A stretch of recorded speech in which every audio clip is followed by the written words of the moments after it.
bien parler un bébé. Tantôt, je vous ai mentionné des émotions. Alors, j'ai catégorisé 3 grands types d'émotions que je rencontre souvent dans mon bureau.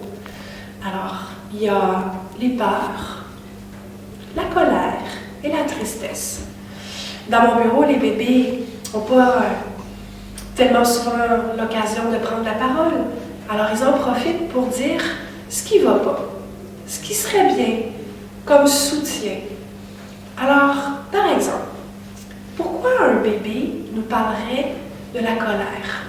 Pourquoi il nous parlerait de la tristesse? Pourquoi il partagerait avec nous ses peurs?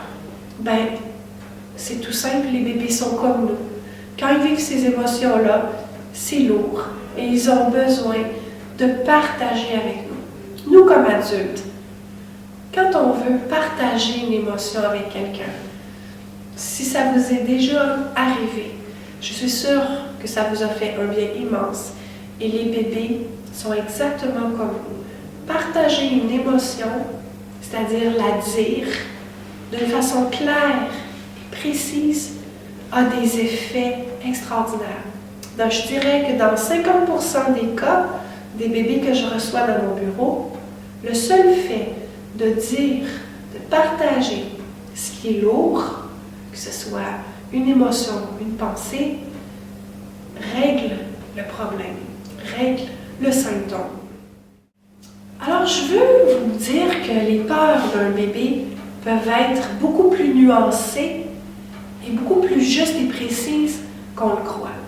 Quand on parle des peurs de bébé, généralement on dit « un bébé, ça a peur d'être abandonné, c'est sûr qu'il est dépendant des soins des adultes, alors il est très vulnérable, c'est évident qu'il peut avoir des peurs. » Mais je vais vous montrer à quel point les peurs de bébé peuvent être très nuancées et je vais vous montrer un peu comment on peut comprendre les causes. Alors, je vais vous parler de la petite Emma. Emma vient dans mon bureau avec ses parents, elle a 6 mois, et les parents l'amènent parce qu'elle pleure beaucoup, tant le jour que la nuit. La nuit, la seule façon dont les parents ont trouvé pour à la fois l'apaiser et à la fois prendre un peu de sommeil tout le monde, c'est de la mettre au sein. Alors, la petite Emma se réveille toutes les heures, chaque nuit depuis 6 mois. C'est vraiment pas facile. Durant le rendez-vous, ce qu'Emma nous apprend, c'est qu'elle a peur de perdre sa mère. On ne comprend pas pourquoi. Je demande aux parents, est-ce qu'il y a une raison? Est-ce que Emma a été hospitalisée? Est-ce qu'il s'est passé un événement? Ben non, il n'y a rien qui s'est passé. L'accouchement s'est bien passé, la grossesse était idyllique. Tout s'est bien passé depuis les derniers 6 mois.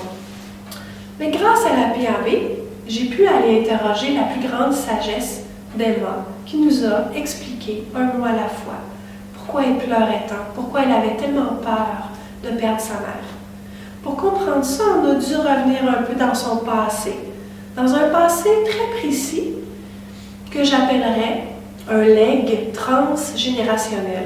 Elle nous a donc parlé de ses ancêtres, de son histoire. Alors, on est allé dans sa lignée maternelle, on est retourné en arrière jusqu'à 7 générations. Et Emma nous a expliqué qu'à l'époque, il y a une jeune mère qui venait d'accoucher. Et pendant 2 jours, elle s'est vidée de son sang, tranquillement. Il n'y avait rien à faire. Et le bébé nouveau-né de 2 jours s'est retrouvé sans maman. Cette maman-là est décédée 2 jours après son accouchement. Et pendant les 2 jours, cette maman-là a vécu aussi la peur de laisser aller son bébé. Parce qu'il y a cette génération, un bébé qui n'avait plus sa maman, qui n'était pas allaité, ben avait peu de chances de survivre. Alors à la fois la mère a quitté son bébé dans l'insécurité de savoir je me vois mourir, je me vois confier mon bébé à mon mari, comment il va faire pour trouver du lait. Et à la fois ce bébé-là qui sent pendant 2 jours sa mère partir. Ça a été vraiment dur. Et tout ça, c'est transmis. Ces souffrances-là, ces traumatismes-là se sont transmis d'une génération à une autre, et encore une autre, et encore une autre, jusqu'à petite Emma qui est dans mon bureau. Ce legs transgénérationnel C'est un héritage, elle le porte, elle l'a en elle, et elle le vit. Elle l'a reçu. Et elle essaie d'en faire quelque chose. Elle essaie de trouver une solution, un baume, elle essaie de trouver la paix. Et grâce au fait qu'elle peut nous en parler d'une façon précise, le fait de le partager déjà allège cette lourdeur. Alors on a nettoyé tout ça. Et Emma a pu faire la paix et se mettre à dormir. Je vais vous parler maintenant d'un autre bébé qui avait peur, elle aussi, de perdre sa mère. Vous allez voir combien c'est très différent. Les causes sont tout autres. Je vous parle alors de Marie-Claude. Comme tantôt dans l'histoire d'Emma, l'histoire de Marie-Claude, vous pouvez la lire dans le livre « La parole au bébé ».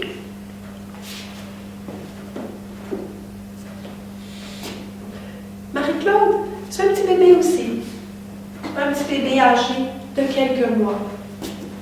Elle aussi pleure beaucoup. La nuit, c'est encore plus évident. Le jour, elle est dans les bras, elle est divertie, on joue avec elle, on la met dans le porte-bébé. Alors, ça paraît moins qu'elle est agitée. Mais la nuit, c'est là que ça se révèle vraiment. Les parents viennent parce qu'elle pleure vraiment la nuit. Quand un bébé vient me voir dans mon bureau, à cause d'un problème de sommeil, savez-vous ce que je commence à faire avec ce bébé-là? Je le félicite. C'est étonnant, hein? Je félicite le bébé, je le regarde direct dans les yeux. Je le félicite. Parce qu'il a réussi à trouver un moyen d'amener ses parents dans mon bureau pour leur faire savoir quelque chose d'important pour lui. Dans le cas de la petite Marie-Claude, elle nous a expliqué pourquoi elle avait peur, elle aussi, de perdre sa mère. La cause, elle nous l'a expliqué. Elle est aussi reculée dans son passé. Un passé moins lointain que celui d'Emma. Son passé, en fait, était prénatal. Elle nous a parlé du temps où elle était dans le ventre de sa mère. Dans le premier tiers de sa gestation, elle a passé un test. Un test tout banal, une échographie. Mais le spécialiste a détecté une anomalie. Alors il a dit, il faut revenir un peu plus tard pour passer un test un peu plus poussé. Et d'un test à l'autre, il y avait toujours des craintes. Et là, la tension montait. Les parents étaient inquiets. Et ensuite, quand tous les tests ont été terminés, il fallait attendre les résultats. Et tout ça a duré plusieurs mois. Juste l'attente des derniers tests a duré 3 semaines. Pour des parents angoissés qui se disent que peut-être que leur fille va être gisante sur un lit toute sa vie, peut-être qu'elle n'est pas viable. Le pronostic était vraiment lourd et ils étaient vraiment inquiets. Tout ça a duré vraiment longtemps. Au bout de toute cette semaine, le médecin les a rassurés. « Monsieur, madame, n'inquiétez-vous pas, tout est négatif, c'est beau, votre fille va bien. » Les parents étaient assez rassurés, pas à 100%. À leur insu, ils ont gardé une inquiétude. Mais surtout, le médecin, les parents, personne n'a pensé à aller rassurer le bébé. Personne n'a pensé à aller voir ce qu'on avait gardé, la petite Marie-Claude dans le ventre de sa maman. Elle n'avait rien perdu de toute cette tempête émotionnelle intense. Imaginez-vous, elle est dans sa mère qui vit une angoisse énorme. Ça sent tout, un bébé dans le ventre de sa maman. Et quand il est arrivé au monde, la peur l'accompagnait encore. Ses parents, à la naissance, quand ils l'ont vu, eux, ils étaient vraiment rassurés. Ils ont vu leur beau bébé en santé, toute ronde, toute belle, qui pleurait fort, qui tétait bien. Pour eux, maintenant, c'était réglé. Mais pas pour Marie-Claude. Parce que pendant sa gestation, quand les parents pensaient bébé légumes, pas de survie. Ben là, il pensait, ouais, ben on va mettre fin à la grossesse. Et dans sa tête, ma petite Marie-Claude comprenait, on va être séparés. Maman et moi, on va être séparés. Et ça, c'est resté.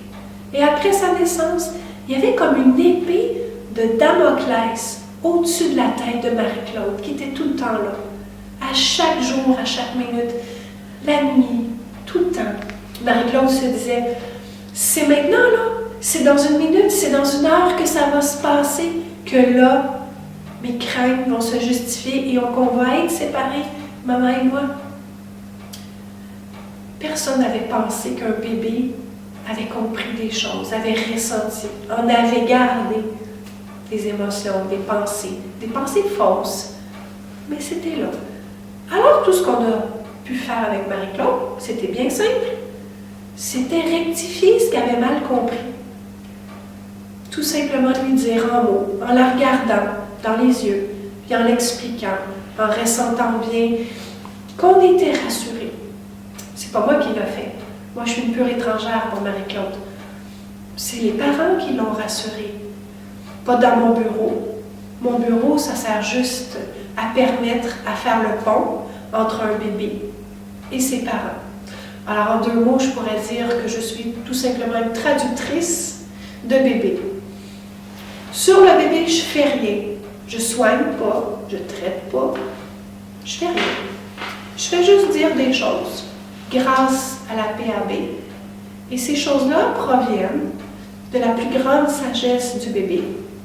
Une partie vraiment sage, comme en chacun de nous, mais présente aussi chez un bébé. Alors, ce qui est présent dans le bébé, je le mets en mots, tout simplement, pour ses parents. De façon à ce que par la suite, grâce à ces informations-là, les parents puissent revenir chez eux, dans leur quotidien, et appliquer ce qu'ils ont entendu comme information. Dans le cas de la petite Marie-Claude, ça a été de lui répéter, une fois de temps en temps, quand elle démontrait des signes d'agitation, combien ils étaient vraiment rassurés et qu'il n'y avait pas lieu de s'inquiéter, parce que l'épée de Damoclès au-dessus de la tête, c'était juste une petite interprétation fausse de sa part, et qu'il n'y avait plus aucun danger. Alors ils lui ont parlé de sa gestation, des tests, des résultats, tout ça, tout simplement. Et ils se sont bien aperçus que, doucement, quelques jours après, Marie-Claude dormait de plus en plus longtemps. Elle s'est rassurée. Elle a fait confiance à ses parents, elle les a écoutés.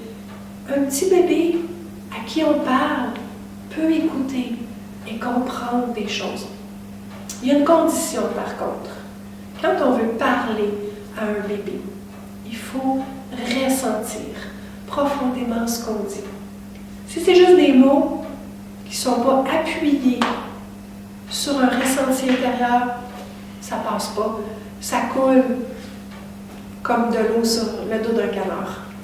Alors quand on parle à un bébé, il faut le ressentir.